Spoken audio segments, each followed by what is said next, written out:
देखिए, जब हम लोग जोधपुर प्रथम बार आए थे तो ना जाने इस मंदिर में ऐसा क्या था कि जब हमने यहाँ पे अपने महाराज श्री के दर्शन किए तो अंतर्करण से आवाज आई कि कथा तो हमें ही करेंगे। ना हम जोधपुर में किसी को जानते थे। एक बनारस वाराणसी में हमने कथा की थी जहाँ हमें यहाँ के कोई भक्तगण मिल गए थे। उन्होंने इस जगह का हमें मार्ग बताया कि आप जोधपुर में भी कथा करें। और कभी जीवन में सोचा नहीं था कि जोधपुर में आके कभी ज्योतिष पे भी बात करनी पड़ेगी। और ऐसे बहुत सारे मंचों पर हमने बात की है, लेकिन इस प्रांगण में आके ज्योतिष की बात करना बहुत बड़ी बात है, क्योंकि नेपाली बाबा के धाम पर ज्योतिष की बात होना एक अलग प्रसंग है। चलिए, मैं आपको ज्योतिष के विषय में थोड़ी सी बताता हूँ। ज्योतिष की व्याख्या मैं अपने घर से ही करना चाहूंगा। जब 27 वर्ष पूर्व आपसे मेरा विवाह हुआ था तो मैंने सर्वप्रथम इन्हीं की जन्म पत्री देखी। घर से शुरुआत करनी चाहिए ना हर कार्य की। तो इनकी जन्म पत्री में एक ऐसा विशेष योग था जो अब जाके कहीं प्रकट हुआ है। ठीक, एमए इंग्लिश है आप, एसोसिएट वाइस प्रेसिडेंट रही हैं आप एक प्राइवेट संस्था के अंदर। तो मैंने सदैव कहा करते थे आपको किसी धर्म के कार्य से जोड़ना चाहिए जहां आपको धर्माचार्य बनना चाहिए, क्योंकि गुरु जिनके भी सेकंड हाउस के अंदर होते हैं उनको धर्माचार्य जरूर बनाते हैं। तो ये बोलते थे मेरा इस कार्य में रुचि नहीं है, मैं जो कर रही हूँ ठीक है, मैं बच्चों को पढ़ा रही हूँ, प्रिंसिपल बन गई, ठीक है। आप सब ने हिंदी की व्याकरण में कथन पढ़ा हो, कर्ता ने कर्म को समाधान से फल। जब तक कर्ता कर्म एक नहीं होते तो किसी कार्य को आप निष्पादित नहीं कर सकते। एक पावन धरती पर हमारा आगमन हुआ, वृंदावन, जहां आप मेरे साथ आज से 3 वर्ष पूर्व गए थे। और उस वृंदावन की धरती से ऐसा कोई देव कर्म हमारा पुलकित हुआ कि आप व्यास बन। और व्यास बनने की कहानी खाली धन अर्जन करना तो हमारे जीवन में कभी रहा नहीं। ईश्वर ने मेरा बहुत हाथ पकड़ा हुआ है, तो हमें इस कार्य से धन अर्जन मेरा परिवार कभी नहीं करता है कि आप सबको मैं पूर्ण रूप से विश्वास करता। रही बात अब ज्योतिषाचार्य होने की, तो मेरी ज्योतिष का भी एक बड़ा अजब प्रसंग है, क्योंकि जीवन में इतना संघर्ष कर लिया था कि एक बार बाबा महाकाल के दरबार पहुंच गए उज्जैन। ये रही होगी लगभग 25 वर्ष पूर्व की बात। तब उन बाबा से एक ही कहा था कि मैं दुनिया के हाथ जोड़ता थक गया हूँ, ऐसा कोई ज्ञान दे दो कि दुनिया मुझे ज्ञान है, हाथ भी जोड़े और मेरे पैसे भी दिए मुझे। तो उन्होंने ज्योतिष का मुझे ज्ञान दे दिया। मेरे ज्योतिष मैंने कहीं सीखी नहीं, मेरे गुरु परंपरा में कोई ज्योतिषाचार्य नहीं है। ये बाबा महाकाल की ऐसी कृपा हुई कि मैं ज्योतिषाचार्य बन गया कि आज हिंदुस्तान में मेरे 2-3 ऑफिस है। अब बात करते हैं आपके ज्योतिष के सब्जेक्ट के ऊपर। लोग अक्सर ग्रहों से बहुत डरते हैं। मैं कहता हूं उनसे आप डरिए मत, उनको समझने की कोशिश करें। हमारे नवग्रह 27 नक्षत्र और 12 भाव जो हमारे जीवन का संचालन करते हैं, संपूर्ण संसार का संचालन करते हैं। ज्योतिष कुछ अलग नहीं है, वेदों की भाषा है, ये वेदों की वाणी है। खाली कुछ गलत हाथों में ये चली गई जिसकी वजह से लोगों का थोड़ा सा विश्वास नहीं हो रहा है। स्वाभाविक है कि आप अपनी समस्या को लेकर वहां जाते हैं और वो लोग आप ही के अंदर अपनी समस्या ढूंढने की कोशिश करते हैं, धन अर्जन करने की कोशिश करते हैं। मैं आपको ज्योतिष के कुछ मूल सिद्धांत बताता हूं जो आप घर बैठे अपने आप को ठीक कर सकते हैं। कोई बहुत बड़ा ज्ञान नहीं है ये, खाली ईश्वर की आपको प्राप्ति कैसे करनी है, ईश्वर का थोड़ा सा ध्यान करेंगे तो नवग्रह आपको कुछ नहीं बिगाड़ पाएंगे। देखिए, सर्वप्रथम मैं बात करता हूं चंद्रमा की। अभी चंद्रमा क्या करते हैं हमारे जीवन में? चंद्रमा मन है, चंद्रमा निद्रा है, चंद्रमा आपको एंजाइटी देता है, चंद्रमा आपको डिप्रेशन देता है। अब ये चंद्रमा का कारक है माता। अगर आपके घर में आपकी माता है, यदि आप विवाहित हैं, आपकी माता दूर रहती है तो दूसरी माता सासू मां है। अगर आप उनके नित्य चरण वंदना करें या सुबह उठते उनके प्रणाम करें, तो मैं निश्चित तौर पर बोलता हूं आपका चंद्रमा ठीक हो जाएगा। क्योंकि मन सोच आता है चंद्रमा मां का रूप है चंद्रमा, लेकिन ये हमसे हो नहीं सकता, बड़ा मुश्किल काम है। लेकिन करके देखो ना, आप अपने सामने वाले पात्र को क्यों देखते हो कैसा है? आपको तो आपका चंद्रमा ठीक करना है भाई। अगर चंद्रमा ठीक करना है तो आपके रिश्ते स्वतः स्वतः ही ठीक हो जाएंगे। ठीक है, आप कोशिश करें। ये रिश्तों की बात कर रहा हूं अभी मैं। और दूसरा कार्य क्या कर सकते हैं आप? चंद्रमा को देखते हुए ओम नमः शिवाय का जाप करें, यदि गुरु मार्ग की है तो। नमो श्री शिवाय नमस्तुभ्यम, जो व्यास जी अभी बात कर रहे थे, उसका आप जाप कर सकते हैं चंद्रमा को देखते हुए। सोमवार से प्रारंभ करें और इस कार्य को करें। आपके बच्चों को भी बताएं, आपको स्वयं को बहुत अच्छी निद्रा आएगी, आपके बच्चों को बहुत अच्छा नींद आने लगेगी, एंजाइटी से बाहर आएंगे वो लोग, डिप्रेशन से बाहर आएंगे। दूसरे ग्रह की बात करता हूं मैं यहाँ पे, सूर्य की। सूर्य आपके जीवन में क्या करते हैं? सूर्य आपका आत्मबल है, सूर्य आपको यश कीर्ति प्रशंसा दिलाते हैं। अब ये सूर्य का कारक राज्य और पिता होते हैं। ठीक वैसे ही जैसे माता के लिए मैंने कहा, वैसे ही मैं कहता हूं कि आप अपने पिता की चरण वंदना करें, पिता को प्रणाम करें, पिता से आशीर्वाद लें, आपका सूर्य ठीक हो जाएगा। अधिकांश देखना, जिन पुरुषों के अल्पकेशी होते हैं या जिन माताओं में ललाट बड़ा होता है, उनका सूर्य गड़बड़ होता है। यह सूर्य केश हटा देता है। तो आपको क्या करना है? अपने पिता को प्रणाम करना है और जितना हो सके रविवार के दिन आप सूर्य को जल अर्पित करें, आपका सूर्य ठीक होने लगेगा। देखिए, ज्योतिष बहुत बड़ा विषय है। मैं खाली सूक्ष्म और छोटी छोटी चीजें बता सकता हूं जो आप घर बैठ के कर सकते हैं। उसके बाद आपको मंगल की बात करते हैं। देखिए, मंगल को भी आप बहुत अच्छे अपने पारिवारिक रूप में ठीक कर सकते हैं, क्योंकि मंगल को बड़े भाई का कारक माना गया है। भूमि पुत्र तो है वो, लेकिन बड़े भाई का कारक भी है। अगर आप अपने बड़े भाई का सम्मान करते हैं, यदि आपका बड़ा भाई नहीं भी है, तो किसी को अपने कजन या किसी को भी बड़े भाई तुल्य मानते हैं आप, तो आपका मंगल कुछ नहीं बिगाड़ सकता है। आप भूमि पूजन करें, नित्य प्रतिदिन जब भी आप उठते हैं भूमि की वंदना करें, आपका मंगल ठीक होगा। और यहाँ पंचमुखी बालाजी के सामने खड़े होकर मंगल की बात कर रहे हैं, तो जितना हो सके आप हनुमान चालीसा का जाप करें, जितना हो सके। एक हनुमान चालीसा आपको सिद्ध कर ली तो आपको वैकुंठ का पार लगा सकती है। अगली बात करते हैं बुद्ध की। ये बुद्ध क्या है? बुद्ध एक नपुंसक ग्रह है।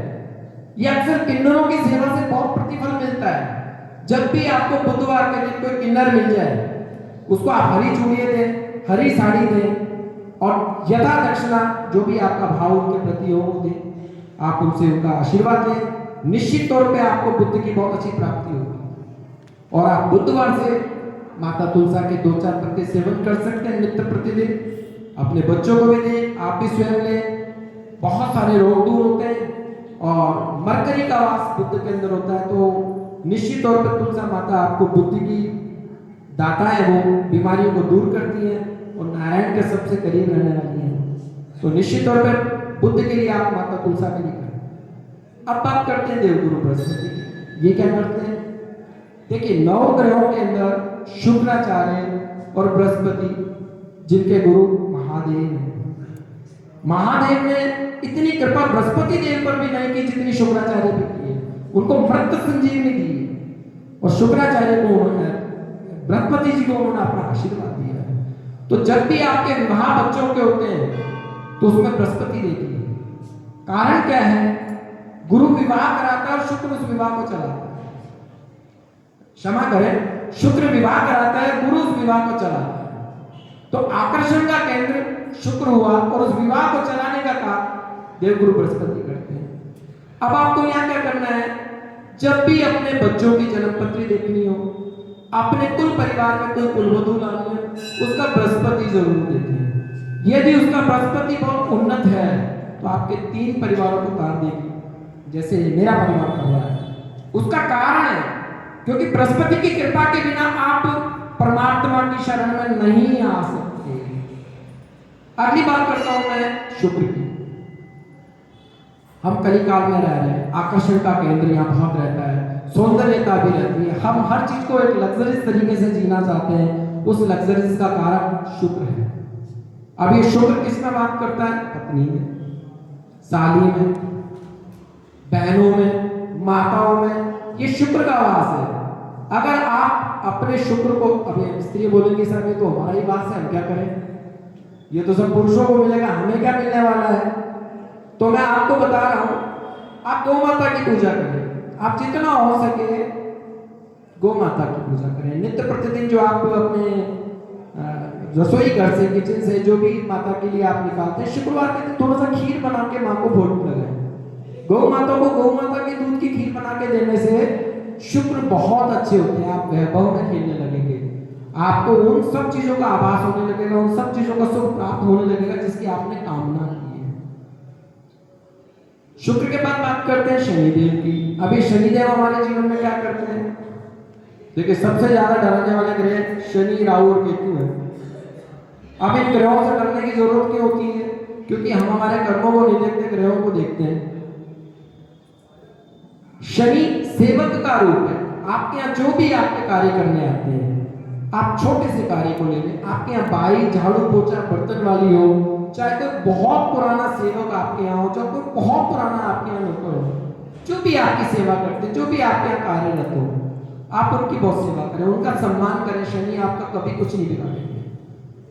अगर आप उनकी सेवा करते हैं, उनको शनिवार के दिन कुछ उपहार देते हैं, या उन्हें अक्सर कहा जाता है कि दाल की पकौड़ी आप बना के खिलाएं, लेकिन हर शनिवार को खिलाएंगे तो खाएगा भी नहीं, पता नहीं क्या टोटके करते हैं। तो इसलिए कभी कभी खिलाएं और बाकी उनकी सेवा भाव जरूर करते रहें। राहु के लिए मैंने आपको बताया, राहु जितना भी है ये मायावी ग्रह है, ये छलिया ग्रह है, ये बहुत छलता है, लोगों को दिव्य स्वप्न दिखाता है, लेकिन होता कुछ नहीं है दिव्य स्वप्न के साथ। तो आपको राहु के लिए क्या करना है? जितना हो सके राम रक्षा स्रोत सुने करें अपने घर में। अपने आपके अगर घर में नल टपक रहे हैं, सीवरेज में बदबू आ रही है, अकारण आपका झगड़ा हो रहा है, तो आंख बंद करके मानिए मेरा राहु खराब है पत्री में, या मेरे घर में किसी ना किसी की योगा या दिशा में राहु ठीक नहीं है, जिसकी वजह से ये सब हो रहा है। क्योंकि अक्सर घरों में नल टपकते हैं तो वो राहु की ही देन है। किचन की नाली ब्लॉक होना, सीवरेज का ब्लॉक होना, ये सब राहु के अधीन आता है। तो ऐसे व्यक्तियों को क्या करना चाहिए जिनके राहु और अच्छे हो जाए? लैट बात में आप कम टाइम लगाएं, शौचालय में कम से कम समय दें, बच्चों को बोले कि आप मोबाइल लेके ना जाएं, वो वहीं बैठ के चिंतन ना करें, अपना कार्य करें और बाहर निकलें, क्योंकि राहु की पसंदीदा सबसे अच्छी जगह वही है। इसके बाद बात करते हैं आपके केतु। अभी केतु क्या करते हैं आप देखिएगा, अक्सर जिनकी एड़ियां फटी हुई होती हैं उनका केतु खराब होता है, चाहे वो पुरुष हो चाहे महिला है। या मैं किसी वर्ग विशेष की वर्णन नहीं कर रहा हूँ कि किसकी हो सकती है, लेकिन केतु आपकी एड़ियों और आपके पैरों को खराब करता है। केतु आपके दिमाग में कोई चीज डाल देता है तो निकलता ही नहीं है। वो इसी तरीके से, जैसे आप समझिए कि हाथी को आपने देखा है, सूंड से लेकर उसकी पूंछ तक ट्रैवल करेगा, पूंछ से वापस सूंड तक ट्रैवल करेंगे, आप हाथी पे नहीं बैठ पाएंगे, खाली देखते रहेंगे उसको। तो ये केतु काम करवाता है आपका। तो आपको केतु के लिए क्या करना है? देखिए, केतु का सबसे अच्छा उपाय है तो विष्णु सहस्त्र नाम। अगर आप विष्णु सहस्त्र नाम सुनते हैं या विष्णु सहस्त्र नाम करते हैं तो बहुत अच्छा है। यदि आपको लगता है कि संस्कृत मुझे नहीं आती, मेरे पास इतना समय भी नहीं कि मैं संस्कृत को सुन सकूं, तो उसके लिए एक उपाय है, आप अपनी छत पर एक झंडा लगाते हैं लाल कलर का, उस पर ओम लिखा हो, राम जी लिखा हो या कुछ भी लिखा हो, वो झंडे को लगाइए। क्योंकि केतु एक सर्प है और झंडा कैसे चलता है, तो वो सर्प की पूंछ का जो आकार है वो आपको छत पे मिल जाएगा। और दूसरा, अगर आप ब्राह्मण वर्ण से हैं या क्षत्रिय वर्ण से हैं या किसी भी वर्ण से हैं, यदि किसी बच्चे का आपने केतु खराब देखा है तो उसको शिखा बढ़ाने के लिए कहें, ठीक हो जाएगा आपका। अभी नवग्रहों की दास्तान है, बड़े साधारण से उपाय है, हम सब कर सकते हैं, लेकिन कई लोग ईगो के बारे नहीं करते। चंद्रमा को ठीक नहीं करना, क्यों प्रणाम करें? पिता से संबंध ठीक नहीं है, प्रॉपर्टी में हिस्सा पूरा नहीं मिला, तो फिर सूर्य कहां से ठीक हो जाएगा? बड़े भाई से बात नहीं करनी थी तो मंगल कहां से ठीक हो जाएगा? माता बुआओं की बहनों की इज्जत नहीं करोगे, बुद्ध कहां से ठीक हो जाएगा? तो ये सब 9 ग्रहों को आप अपने घर में तलाश सकते हैं, और कालखंड से तो कोई नहीं बचा। मैं आपको 3 पात्र महाभारत के लेता हूं, जिनसे आप समझ जाएंगे कि ज्योतिष की गणना कैसे की जा सकती है। उन तीनों पात्रों के साथ स्वयं गोविंद खड़े थे, लेकिन उसके बावजूद उनकी तरफ के कालखंड से बंधे हुए लोग थे। जिन्होंने भीषण दुख पाया। सर्वप्रथम पात्र ले लीजिए आप कुंती, जब स्वयं गोविंद की बुआ थी और जीवन में इतना कष्ट कि जीवन में अन्य किसी स्त्री को इतना कष्ट नहीं मिला जितना माता कुंती को मिला। आप सोचिए कि गोविंद की बुआ होने के बाद उनको एक अभिशाप से गुजरना पड़ा कि उनको कवारी हुआ और विवाह एक ऐसे व्यक्ति से उनका हो गया जिसको जन्मजात मिल गया और एक श्राप ऐसा मिल गया कि पति के जब समीप आएंगे आप अपनी जीवन लीला से बात कर लेंगे पति की। आप सोचिए कैसा दुर्भाग्य था उसमें, कैसा माता कुंती का दुर्भाग्य था। अपने पुत्र कर्ण को अपनी आंखों के सामने मरता हुआ देखा, लेकिन कालखंड में से वो चीजें हटाई नहीं गई, खाली एहसास नहीं हुआ होगा क्योंकि वहां गोविंद खड़े। दूसरा पात्र आप ले लीजिए द्रौपदी। द्रौपदी कैसा पात्र महाभारत की नहीं है, जो 5 पतियों की पत्नी कहलाई और उसके बावजूद गोविंद ने उन्हें अपनी सखी का नाम दिया, उन्हें अपना उपनाम कृष्णा दिया। क्या उनके नाम देने से दुख कम होगा? द्रौपदी के जीवन में जितना भारी दुख आया आप कल्पना नहीं कर सकते थे कि किस अवस्था में दुशासन उन्हें राज्यसभा में लेके आया और निवृत्त करने का पूर्ण प्रयास किया। ऐसा दुख जीवन में कभी किसी के हाथ में ना, और उसके बावजूद भी गोविंद की शरण में रहने के बाद द्रौपदी ने अपना संपूर्ण अपना जीवन भक्ति में बिताया। तीसरा पात्र आप अभिमन्यु को ले लो कि अभिमन्यु एक ऐसा पात्र था, आज के लोग क्या करते हैं उपमा देते हैं, अर्जुन बनेगा तो ऐसा नहीं कहते हैं, बोले घिर गया अभिमन्यु की तरह, यार अभिमन्यु की तरह सब टूट पड़े मेरे। तो ये कितनी बड़ी उपमा है। आज कोई व्यक्ति घोर संकट में जब फंस जाता है तो सीधा कहलाता है मैं अभिमन्यु बन गया। अब आप जानते हो अभिमन्यु के विषय में क्या है? अभिमन्यु भगवान कृष्ण का भांजा, सुभद्रा के पुत्र, जो स्वयं ननिहाल में जाना रहे अपने ननिहाल में कम रहे, और जब उनकी मृत्यु हुई तो ऐसी दर्दनाक भीषण मृत्यु पूरे इतिहास में जब तक प्राण लिखे गए किसी की नहीं हुई जो अभिमन्यु की हुई। अभिमन्यु के शव नहीं लेके गए तो उसके शव के टुकड़े उठाए गए, इतने टुकड़े उस 7 महाराजे में कर दिए थे कि अभिमन्यु को पहचाना नहीं जा रहा, तो उसके शव के टुकड़े ले जाके सुभद्रा जी के सामने रखा था, महारानी सुभद्रा के आपका पुत्र है। आप सोचिए कितना भीषण कष्ट पाया होगा, लेकिन कालखंड से अलग नहीं हो सकते हो। तो यही भगवान कृष्ण ने पूछा कि गोविंद ये तो आपका भांजा था, आपसे इसने शिक्षा ग्रहण की, आपके गोदी में पला पड़ा, इस व्यक्ति के जीवन में इतना कष्ट क्यों? तो भगवान ने कहा कि इसके 12 जन्मों का कष्ट मैंने एक जन्म में और कुछ क्षण में दूर कर दिया। इसको जो कुछ घंटे की पीड़ा है ना, वो 12 घंटे की 12 जन्म के पीड़ाओं से कम कर दी। ऐसा गोविंद ने कहा। कहने का तात्पर्य है कि ज्योतिष मार्ग निर्धारित करती है, कर्म नहीं। मैं आपको रास्ता बता सकता हूँ, चलना नहीं चलना ये आपका है। और ऐसे कई पात्र मैंने देखे हैं, ऐसे कई लोग देखे हैं जिनकी जन्म पत्री बहुत अच्छी होती है लेकिन उनकी कर्म पत्री अच्छी नहीं होती। जब तक जन्म पत्री कितनी अच्छी लेके बैठ जाओ, जब तक कर्म पत्री को अच्छा नहीं करोगे, नवग्रह कभी भी आपको सहारा नहीं देंगे। मैंने पहले ही आपको कहा कि करता नहीं कर्म को, जब तक कर्ता कर्म लेके नहीं होंगे आप कुछ भी कर लीजिए, अपने जीवन में कुछ नहीं कर सकते हैं। आप एक ही ध्यान लगाएं कि ये नवग्रह किसके अधीन है, मुझे उसके अधीन होना है। इन 9 ग्रहों को मैं अपने से बड़ा नहीं देखना पाऊंगा अगर आप गोविंद की शरण में रहते हैं। यदि महादेव की शरण में रहते हैं तो आप ये करें, नित्य प्रतिदिन महामृत्युंजय जाप करें, दुर्गा चालीसा करें और जितना हो सके हनुमान चालीसा करें। आप निश्चित तौर पर राम रक्षा स्वरूप करें तो 9 ग्रह आपके दास बन जाएंगे। आपको 9 ग्रहों का दास बनने की जरूरत नहीं, क्योंकि राम रक्षा स्वरूप के सारे दास ही है। तो आप कोशिश करें राम रक्षा स्वरूप करें। मैं अपनी वाणी को ज्ञान देता हूँ, याद जी और मेरे बीच में ज्यादा नहीं रहना चाहूँगा। आप ये सब करें और देखिए कितना लाभ मिलता है। धन्यवाद। शंकर भगवान।